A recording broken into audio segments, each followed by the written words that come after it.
tous et bienvenue sur la chaîne de Founy.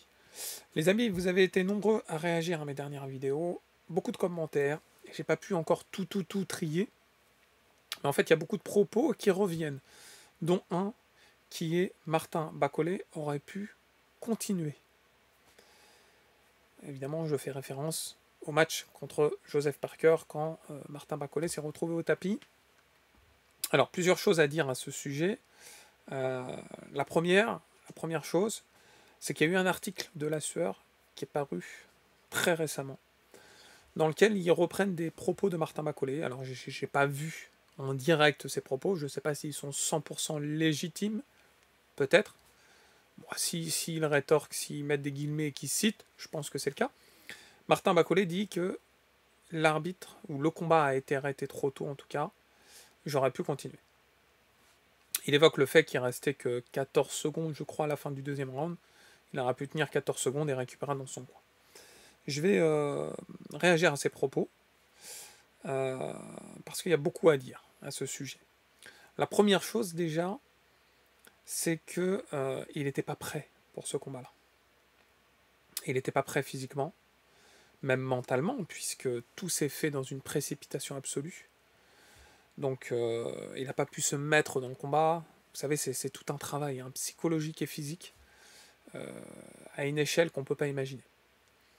Son entraîneur, manager, est au courant de tout.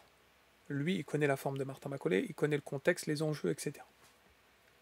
Donc, quand on voit Martin Bacolé recevoir ce coup sur la tête-tempe, le coup est violent. C'est une réalité, le coup il est violent.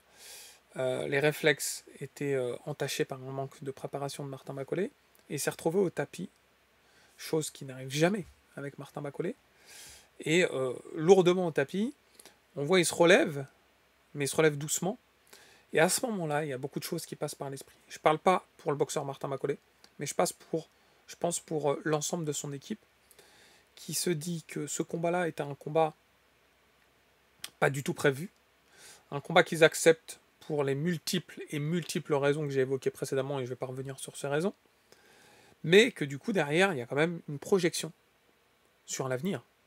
Il ne faut pas non plus que ce combat laisse des séquelles, et il faut pouvoir rebondir, réagir, pour derrière pouvoir enchaîner des combats et revenir au premier plan.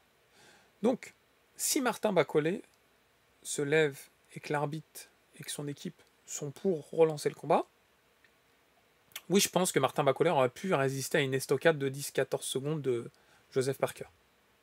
Quoique, ses jambes n'étaient pas non plus 100%... voilà, il n'avait pas retrouvé 100% de son énergie au niveau de ses jambes, ça se voyait. Mais bon, 10 secondes, ça se tient. Ça aurait été au début du round, c'est différent. C'est possible.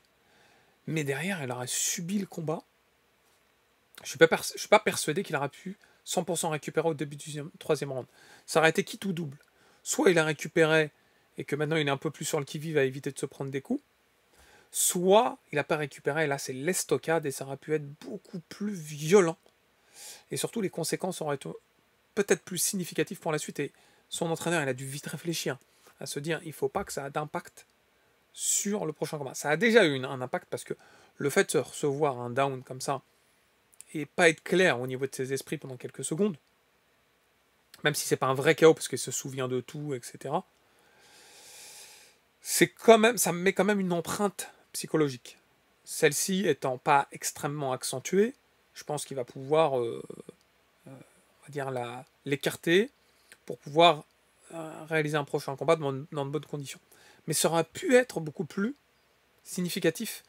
Et à ce niveau-là, on a vu ce que ça a pu donner par le passé, avec Anthony Joshua particulièrement, où il n'était plus le même après sur le ring. Ça restait un très bon boxeur, etc., mais beaucoup plus craintif. Et la boxe de Martin Bacolé, elle est sur le relâchement, et justement sur le fait qu'il ne craigne pas les coups de son adversaire, et qu'il envoie des coups beaucoup plus forts, et avec des combinaisons beaucoup plus sévères. Donc pour que cette boxe continue à perdurer, je pense que son entraîneur a dû réfléchir très vite, et se dire, ça y est, le job est fait. Malheureusement, on a tenté un coup de poker. Il fallait le tenter. Il a pas... Le coup de poker aurait pu être dans l'autre sens. Bacolé aurait pu un peu un lucky punch, un uppercut. À la fin du premier round, il met un uppercut, mais l'uppercut aurait été beaucoup plus sévère. Parker au tapis, ça aurait pu changer radicalement la donne. Là, ça s'est inversé, la tendance. et vu les conditions et la condition de préparation, c'est logique, il fallait pas que ce soit des frais beaucoup plus importants. Donc moi je pense, et ça c'est mon humble avis, évidemment Martin Bacollet a le droit d'avoir son avis, parce que c'est lui le vrai protagoniste de la situation, le vrai acteur à savoir s'il pouvait continuer ou pas, donc s'il le dit c'est qu'il pouvait, mais je pense que même s'il le pouvait, c'était une bonne chose d'arrêter le combat, pour pouvoir repartir sur de meilleures bases par la suite. Hein, vous voyez, il faut éviter d'atteindre un stade où pour récupérer ça prend beaucoup plus de temps. Donc je pense que la décision a été bonne, et en soi, évidemment j'en ressors meurtri aussi, puisque je voulais pas voir le combat s'achever comme ça. J'aurais voulu voir un combat perdu au point, par exemple. J'aurais dit, bon, bah, clairement, il y a le manque de préparation. Si vous regardez bien le combat, quelques instants avant ce down, qui provoque l'arrêt du combat, il y a un coup de Joseph Parker, du bras arrière, qui touche Bacollet. Bacollet secoue la tête comme ça en disant « je reprends mes esprits ». Mais ce coup, il est violent, déjà. Ce coup est déjà violent. Et à ce moment-là, j'avais déjà remarqué que les réflexes de Martin Bacollet n'étaient pas les réflexes d'un Martin Bacollet préparé, affûté à 128 kg, qui a fait plein de sparring et voilà, toute une phase de préparation. J'ai senti que les réflexes n'étaient pas présents, ce qui est normal. Donc je pense que si le combat aura duré, effectivement c'est qu'une projection, je ne peux pas m'en assurer à 100%, mais je pense que si le combat avait duré, il s'en serait reçu d'autres comme ça, parce que le manque de réflexes, et certainement plus le combat dure, et le manque de cardio, aurait fait en sorte que Parker, lui, il se serait fait plaisir, et aurait même tenté de plus en plus de combinaisons de la sorte, avec cette vitesse, cette dextérité.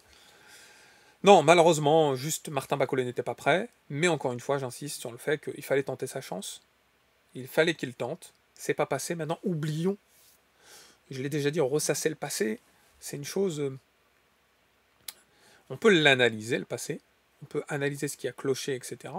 Quand il y a une vraie préparation, et il y a une défaite, on doit comprendre pourquoi. Et du coup, on analyse et on fait plein de stratégies, de projections pour savoir comment améliorer ça. Mais là, il n'y avait pas de préparation, il n'y avait rien, il y avait un déplacement, on est arrivé 16 heures avant le combat, une nuit courte, le vol, 9 heures de vol, avec l'altitude dans les jambes, etc. Il n'y a rien à analyser. La conclusion, elle est claire, nette et précise. Bacollet n'était clairement pas prêt, et Parker était à son sommet, préparé comme jamais. La conclusion est juste là. Le combat a bien fait de s'arrêter. Mais ça n'engendre en rien les capacités de Martin Bacollet, ça il doit se le dire. Il doit plutôt faire une analyse sur ces combats où il a été prêt et voir l'avenir de cette façon. Maintenant, observons, est-ce qu'il va affronter Ajagba ou pas? Est-ce que ça va être un autre adversaire? Dans tous les cas, il doit se préparer. Dans tous les cas, maintenant, il doit se mettre au régime. Il doit se mettre un... Quand je dis au régime, c'est pas ne rien bouffer, mais c'est bouffer vraiment de manière protéinée, ciblée, pour être affûté, et surtout, s'entraîner comme pas possible. Et là, après, on pourra discuter et voir son prochain combat qu'on attendra évidemment tous avec grande impatience. Les amis, j'espère que vous avez passé un bon moment en ma compagnie. Si c'est le cas, n'oubliez pas le pouce qui fait plaisir. Et si ce n'est pas déjà fait, de vous abonner à la chaîne. Dans tous les cas, je vous dis à très vite. Ciao, ciao.